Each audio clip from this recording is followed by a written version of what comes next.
Une étape de transition aujourd'hui vers Montpellier avant d'attaquer la seconde partie du tour consacrée à la haute montagne. Avant les Champs-Élysées, les sprinteurs n'auront donc plus beaucoup d'occasions de briller. On a donc laissé partir 2 hommes à l'avant de la course tout en contrôlant derrière le peloton pour les équipes de sprinteurs. Dans une étape nerveuse marquée par les chutes, le maillot vert Peter Sagan, deuxième de l'étape de la veille, et ses adversaires ont dû éviter les pépins jusqu'au sprint intermédiaire de Pézenas, situé à 49 km de l'arrivée. Beaucoup de bordures également dans cette étape et les 2 fuyards sont repris par le peloton avant le sprint intermédiaire.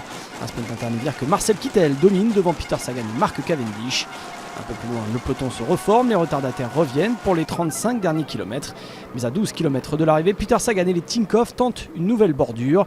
Et la cassure est faite, seulement 4 hommes fuient vers la victoire et Peter Sagan règle le sprint de ce petit groupe devant Christopher Froome. Mais surtout, Sagan prend de gros points là où les autres sprinteurs sont absents du top 4. Une belle opération qui n'était pas planifiée.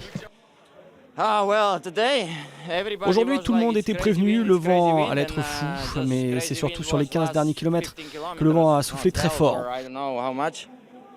Je ne sais pas exactement, on n'avait pas fait de plan, seulement on savait que le vent serait dangereux et qu'il fallait que l'on reste à l'avant du peloton. C'est sûr que le peloton allait exploser, mais partir comme ça, en échappée avec le maillot vert, le maillot jaune, plus seulement 2 coureurs, Thomas et Bonnard, on ne peut pas le planifier, rien n'était prévu. C'est arrivé comme ça. You cannot plan that. It just happened.